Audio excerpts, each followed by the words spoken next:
God, I'm so unhappy since I've left the Mormon church. This is hate. It's fear. God, the Mormons are so funny. You're suffering. I can hear hate in your voice. Oh, you gotta love them. I was just watching a Three Stooges movie, and my God, all I could see was the Mormon church. Between the three of them, no one knew what they were doing. Let's build a 9-story building. Oh, let's not. Oh, well, caffeine is bad. Oh, it's not. Polygamy is really good. Oh, it's not. God. It's like Larry, Moe, and Curly Joe. And I know some of you have been very complimentary and said that I look a lot like and act like Curly Joe. I never imagined that when I was in high school, that I would be known throughout the world as the second Curly Joe. Alright. I forgot what I was going to talk about. Shit. Alright, here's the one thing that I wanted to bring up. Oh, one of my comments, that's what I wanted to talk about. One of my comments said, I reminded them as a bard. B-A-R-D. Well, god dang, I've got 2 master's degrees, and I never heard of a bard, B-A-R-D. I've heard of a barb, B-A-R-B, but I thought, a bard. Damn, they thought up a new thing to criticize me. I didn't know what it was, so I had to go on the damn computer, and I looked up what a bard, B-A-R-D, is, and they said, well, you're Sir David now, the bard. And I go, God, is that like a fart? Is that like a turd? I don't know what a bard was. So I looked it up, and it's a medieval. Now, I'm old, but damn, some of you are cruel. I'm not medieval. Maybe I am. I'm in the middle of evilness in the world, so maybe I'm medieval. So I looked it up, and it's a storyteller. A storyteller in the Middle Ages. Oh, a lot of things were connected. It was kind of Joseph Smith. Mysticism, crystal ball, telling the future, looking for gold plates. You know, I'm not sure that was totally a compliment. But according to the comment, it was. It was a compliment. So, this is Sir David the Bard. My name is going to get so long, it's going to be like the Mexican people that have 82 names for their first name and 82 for their last. So I kind of like being a bard. And I'm going to tell you why. I'll tell you why. You Mormons who are listening to me, you have suffered through state conferences and general conferences as I have. I used to be a healthy, happy individual till I had to be a Mormon for a half a century. My brain and my life turned to shit. I made the bumper sticker up that said, shit happens. Don't join the Mormon church. So anyway, when you listen to the authorities, now, when I say the word authorities, I don't give them any credit for anything. I'm saying the people who rule above. They're not authorities to me, but they're people who rule the Mormon people. And the grand wizards of the Mormon church. Take it from the bard. Anyway, when you listen to the general authorities, especially of the Mormon church, they always tell stories. They're bards. They always tell stories. Now here's the difference. Here's the difference. They never tell about themselves. They have no experience. Have you heard Monson say, oh yeah, when I was the president of the beneficial life insurance company and I ran it into bankruptcy, I felt really, really bad. So he tells this whole story. And people would probably listen and learn something. But the son of a bitches had no experience. And everything is secret. Everything is sacred. So they always get up and say, well, Joe the plumber didn't think he wanted to be a Mormon, but let me tell you what his wife said. This sounds to me like a children's program. Well, she said, do you really want to be a Mormon? And he said, well, I have thought about it, Martha, but and then little Mikey said, oh my God, I could just shoot myself listening to people that are that stupid. He's telling a story, but he's not a very good bard because he has no experience. Have you ever heard Monson, the Mormon prophet, said, oh yeah, Yeah, when I was at BYU, we were running an experimental course for homosexuals, and I was the one that put the electrodes on their erections, and it was sad to watch the boys yell and scream and have tears in their eyes, but I learned a lot from that. These men who have put themselves into places of I was going to say receivership. I'm thinking of Monson and beneficial. Put themselves in places of authorities over other people. They got no damn life experience. Monson never went on a mission, did he, folks? He's going to tell you about a mission with the Mormon Church? Son of a bitch never went on a mission. Mitt Romney, state president, oh, he's going to tell you how patriotic he is and waving the flag and God bless America and the Constitution, the right to bear arms, and not one of his damn sons ever served in the military, and neither did Mitt Romney. They have no experience. They can't tell you what it's like to lay in a mud hole and a foxhole and bombs coming all over you. No one wants to hear these idiots. They have no experience. So I'm banning them from the Bard Union. They can't be bards. If you can't speak from your own damn experience, who the hell's going to listen to you? Idiots? Again, I pride myself when I see my comments that it's well above the average educated person. When the Mormons, one guy wrote in and said, "Suck my dick." I go, must be a Mormon. He doesn't have much to say. Most of my people, I've had doctors, lawyers, I've had temple ordinance workers, I've had bishops. I've had all kinds of people from all over the world, and most of them are smarter than the average bear. None of you remember Yogi Bear. You remember, what's the bear in the forest? Smokey Bear. Yogi was his little brother. Anyway, you can't motivate, you can't inspire people if you ain't been there. One of the reasons I was fairly successful as an alcoholic counselor is because I was addicted once to prescription drugs. I lived in Utah.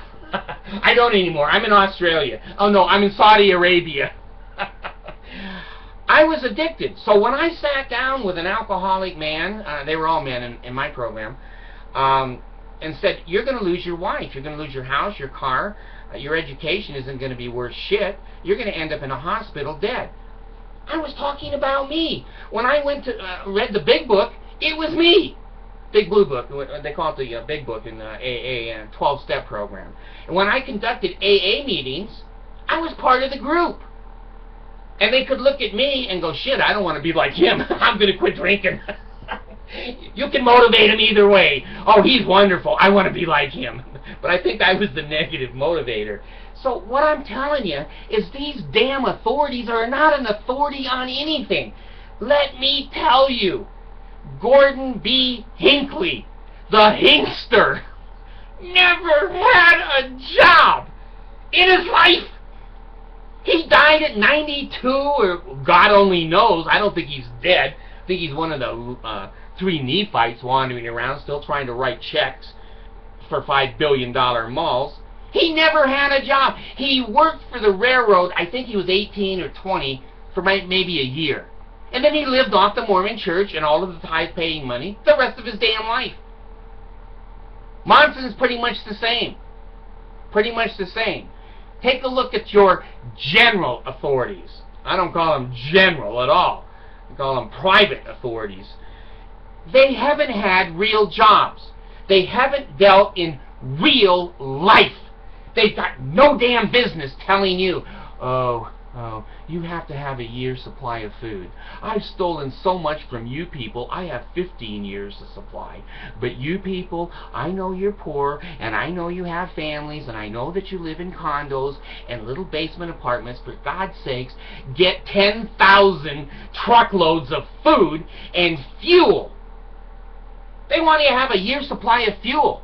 Now, people that are young, you're young people in the Mormon Church, you probably never heard of the fuel. I did, all the years I was growing up. So when my dad started to build an underground gas tank that held, you know, 500,000 pounds of gasoline, the zoning code said, Not in a residential neighborhood. Monson has no idea. Hinckley has no idea. Lorenzo Snow, John Taylor, Brigham Young. Well, Brigham Young knew about vaginas, that's for sure. He could have written a book on vaginas, and I probably would have read it over and over again. But anyway, and Joseph Smith never had a job.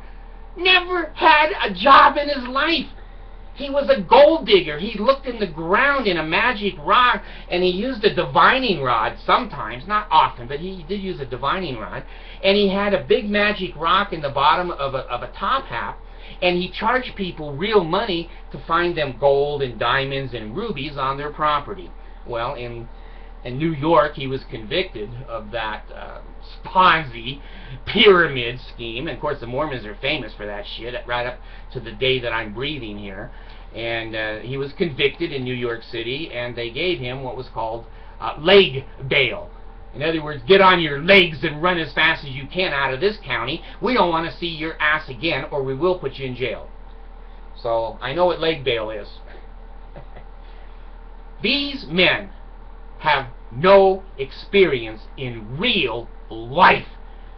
A mission, now I'm going to grant you a little bit of a pass on this. Anyone that can go out and live with another man and not have sex with him, and knock on strangers' doors and say, we'd like to talk to you, and have people say, screw you, cult, get the hell out of here, have a suit on all day long that they've never worn, and ride a bicycle 50 miles a day, and then sit in a little tiny apartment with no computer, no iPhone, and no television set, and reading the Book of Mormon. Now that is a concentration camp. I will give you a little credit that that man knows what's boring. That man knows bullshit. That man knows what he don't want to ever do again. So I'll give you a little credit. Mitt Romney had a mission, but he sat in the mission home after the mission president's wife was killed, sitting beside him in a car accident that was not Mitt's fault. Satan missed on that one. Oh, shit, that's bad. I'm so sorry. That's bad. That came off the bad, David. My bad. I never heard that before. My bad. I heard it on an insurance commercial for Allstate. And I looked around at all my kids and went, oh yeah, my bad. Where the hell have I been? Under a rock. So, here's what I'm complimented about, and here's what I'm sad about. People who follow men who have never been there. Never been there. People who admire and worship men that have no track record, little to no track record, are idiots. They're idiots. I'm complimented that someone called me a bard. Now, I've been called a turd, and I think a turd is different than a bard. So, I am a storyteller. And I thought for many years of my life, until it's just last year or so, when I started these videos, that my life was worthless. I was a failure at everything I touched. Divorces, children, churches, jobs. God dang. I've lived life. I'm an old man now, but I didn't get there by sitting in the chair that I now sit in, look out the window, and then come up here and record. I didn't get there, folks, that way.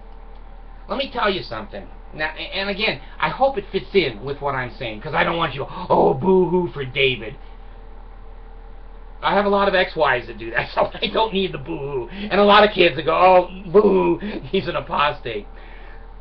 I was a glazer, which is a glass man, and we put in storefronts and the nice doors when you go to markets and whatever, those aluminum doors and aluminum storefronts. Well, I was in the union, 636. I've only been in a union once, and I didn't get kicked out. I just quit going, just like the Mormon church. I didn't pay my dues anymore, and I didn't pay tithing anymore. My ass was out. Now let me tell you, and I'm just telling you this as an experience. You know, if I had worked as a CPA for 29 years, and I'm sitting here talking to you, you go, well, this guy's boring as shit. He is. He is. Let me tell you what I did in Los Angeles, in Hollywood, on Wilshire Boulevard, right off of 405 there. I got jobs down there, and I worked on high-rise. I don't mean 9-story buildings in Provo, Utah. I mean 35 and 40-story buildings in Los Angeles on Wilshire Boulevard. And I had to show up every damn day at 6 a.m. I lived an hour and a half away, so I had to leave the house 6 a.m., 4:30 in the morning. I was a single father. I had custody of 5 children. One was 8 months old. I know a little bit about womanhood. I don't have a vagina. I wish that I did. But I know a little bit about babies throwing up, going to the hospital in the middle of the night, not eating properly, infamil versus, breastfed babies, and all of the millions of things about women that they have to know to handle that difficult task. Daycare, potty training, oh my God, and fixing supper at night when you're so damn tired you can hardly stand up, fall in bed, and get out of bed again at 3 o'clock in the morning. So I know a little bit, not a lot, but a little bit about being a woman and taking care of children. Now, I went into that job every damn day. I had to wear a hard hat. I told them my head was hard enough, but OSHA didn't see it that way. So I had to wear a hard hat, and I had to wear a tool belt. And men like tool belts. It's kind of like a gunslinger of the Old West. There were no guns on it. It was just screwdrivers, duct tape, and that was about it, and a hammer. That's all the tools I needed. So we went, and we had to park and get up onto the job site and check in. We didn't have a punch card or a time clock. They knew if you were there or not. And we would start at 6 a.m. And they didn't take any bullshit, because there were 100 guys in the union behind me that would love to have my job. And I was getting $30 or $40 an hour. And every time I went up a higher floor, I'd get another $5 an hour. And when you got to the 40th floor or whatever, you were making good money. I laid on concrete.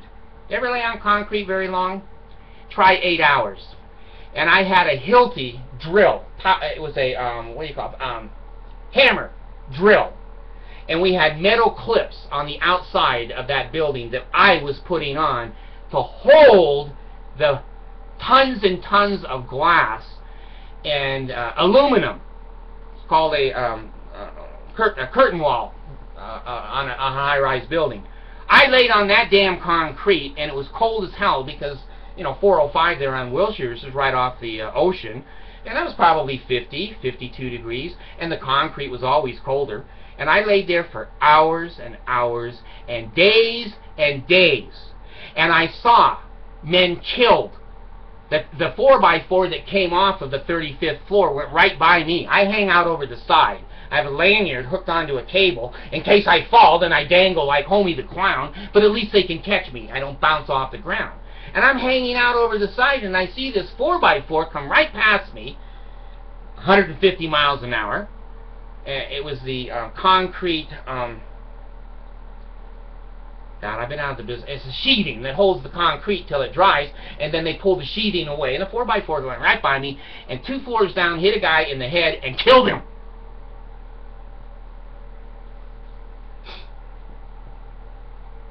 I had to support my kids. I couldn't get up at a podium and, brothers and sisters, don't play with your weenie or a vagina. Those authorities don't even have a weenie or a vagina. I had a little girl, and I'm getting off the subject again. I had a little girl call me once, my son Stephen. Jesus. I want a paternity test on that child. He can't be mine. Anyway, she calls me, and she says, I'm a Native American, which means that she was an American Indian girl. And she called me from the middle of the United States, and I was in California. And she said, is this the new Caribou, Sir David?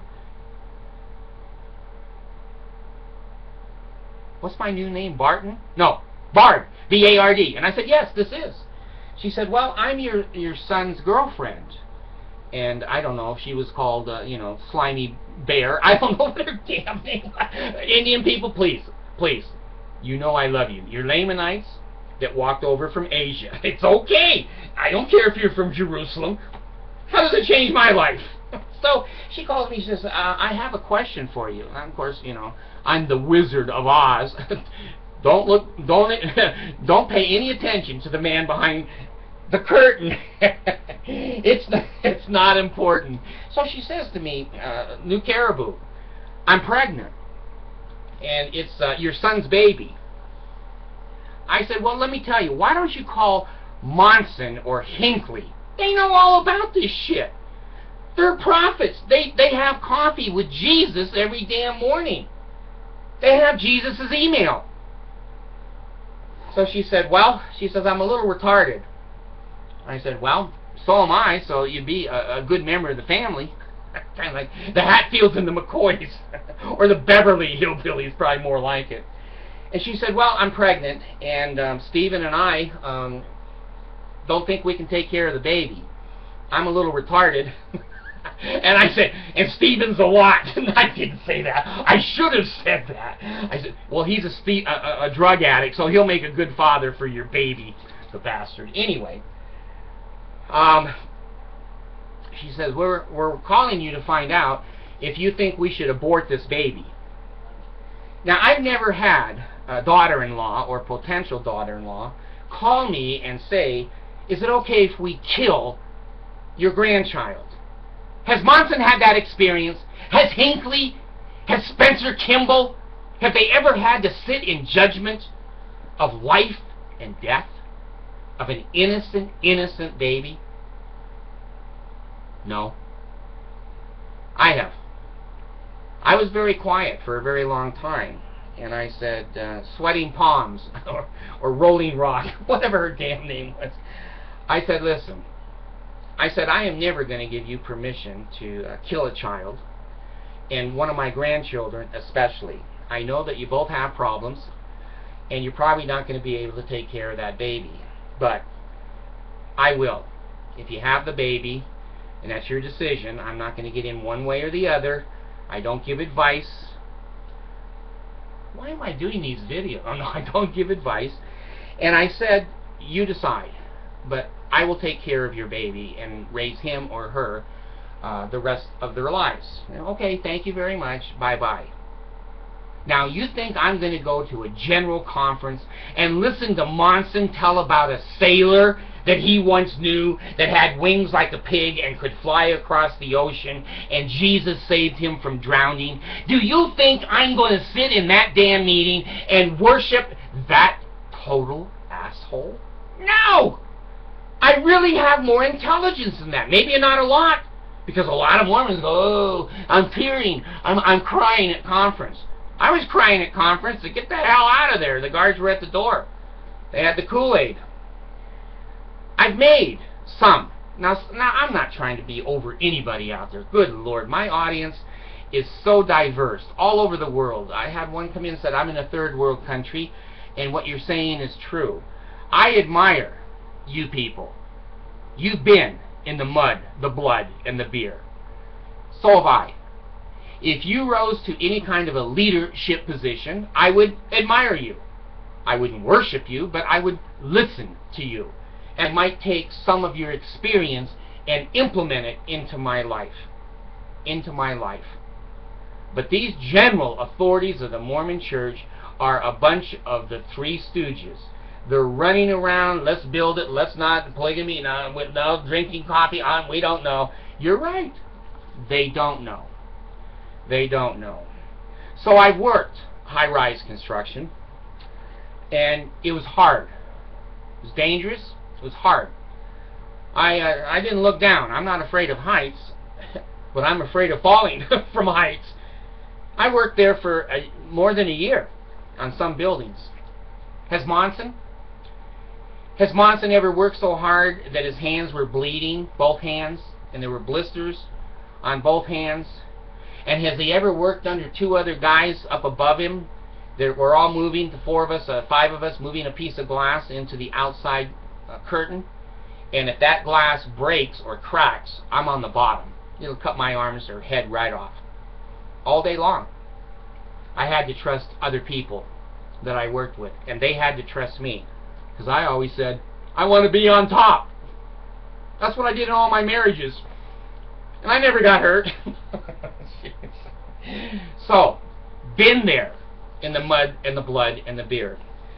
I had this one job on Wilshire Boulevard, and I was making good money. I could take care of my kids, and I was alone. The mother said, "I'm tired."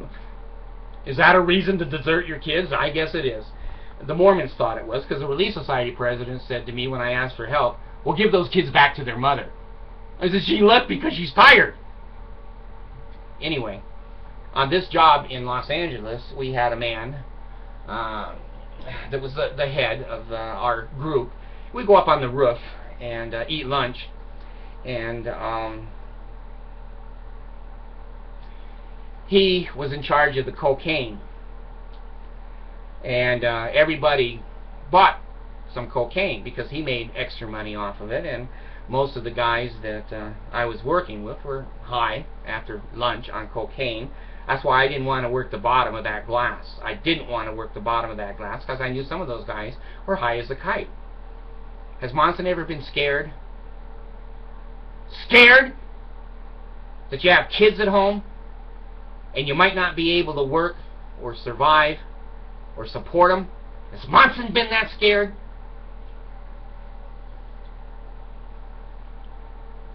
I didn't buy the cocaine.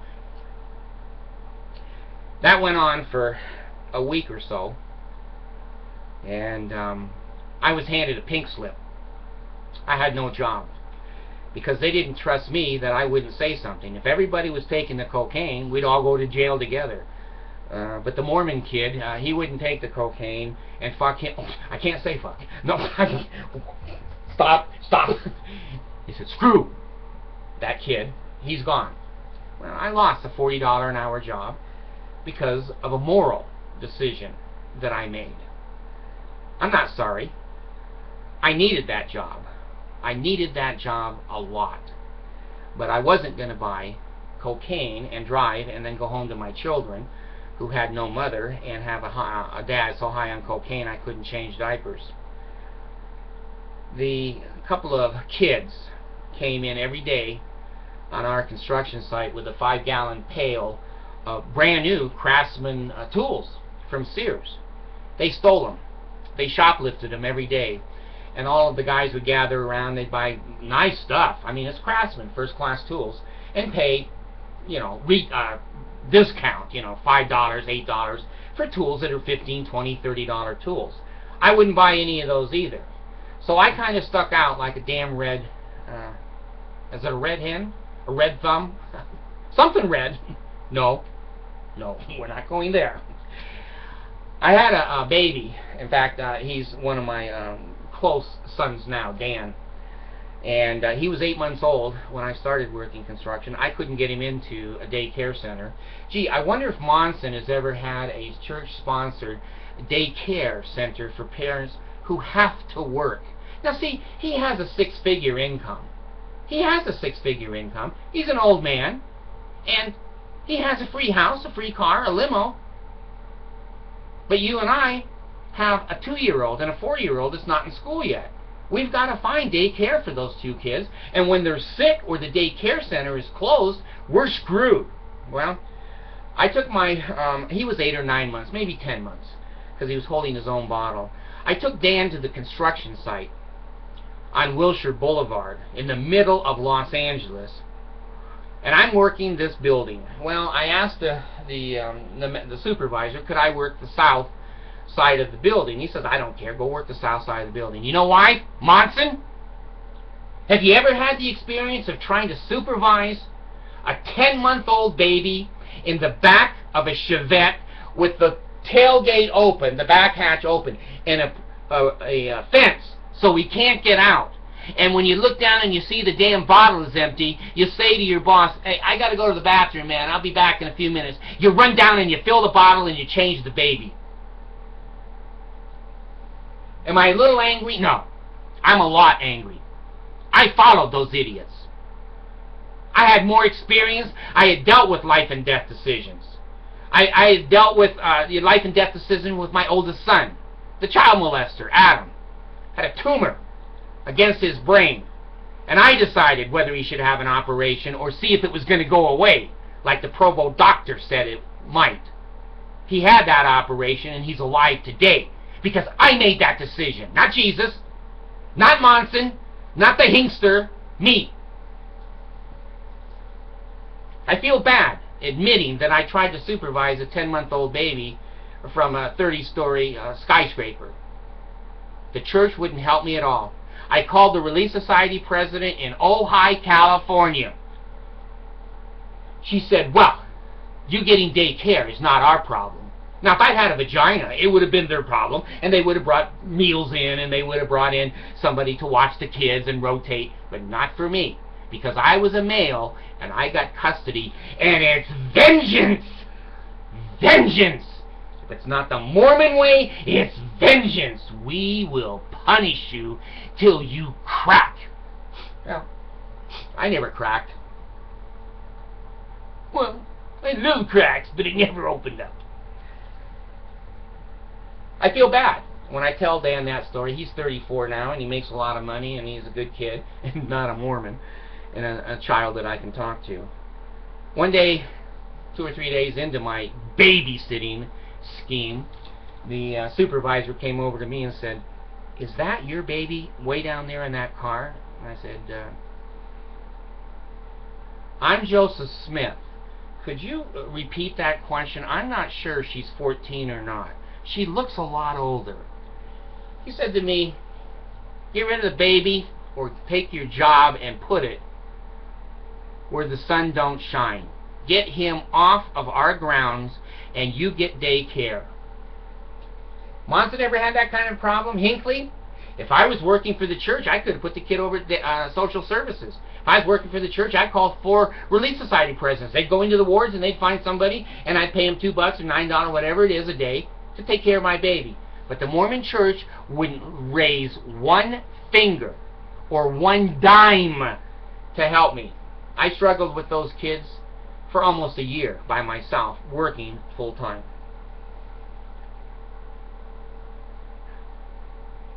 A bard? Yeah, I'm a bard. And one of my comments I was very complimented on. He says, Sir David, the bard. I may integrate. If I get used to it, I'll say that. The difference between you and the medieval bards, they were smarter. They told better stories. The bastard. I should have just erased him, deleted him off of my... He said, you tell us stories about your life. And I thought, you know, those of you out there that are struggling with drug addictions and divorces and children that are special ed and husbands that abuse you and wives that have affairs on you, the ordinary humans that we all are, don't think your experiences are worthless. Don't think you are worthless and a failure. I wouldn't be able to do this show if I just sat in a damn chair like Monson and said, well, let's build a 9-story building. Ah, no, let's not build it. Oh, hell, just get me a Diet Coke. I'll decide when Jesus shows up. You people out there that listen, thank you for listening, because you've given me a life. You've given me a life. If I've helped some of you, that makes me feel super. I spent my whole life trying to lift the burdens of other people in this world. Yeah, I'm a bard, and I do tell the truth. Of course, I always tell you self-evaluation can be very dangerous. But with the internet, you can't lie. People go right on the internet after they watch one of my programs, and up comes a comment, well, David, you said it was the 13th, it was the 14th. I go, oh, shit, they found out I made a mistake. You can't lie anymore. You're living in a fishbowl, just like I am. I'm proud that I survived. I almost didn't. I told you. I tried to kill myself 5 times. And that didn't go as well as my video program is going. I wasn't very good at it. You know, I was depressed. A depressed person can't kill themselves well. So, thank you.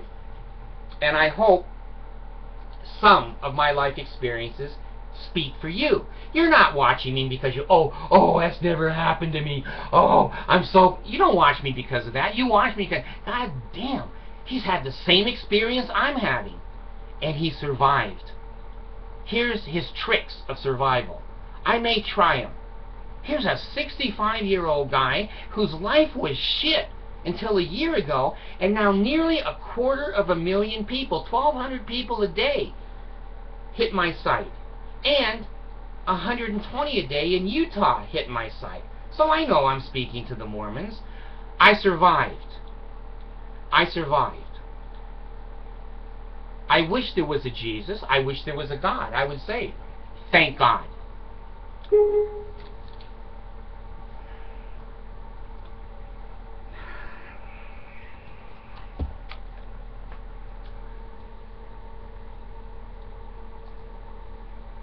Something jumped up on my screen. When I said I hope there was a God, there was kind of a white guy there, big wings, and going like this. So I don't know. I don't know if I'm still on, off, gone. It looks like, oh shit. Maybe I am off. So anyway, the end of the story. The end of the story. David, the Bard, B-A-R-D. Thanks.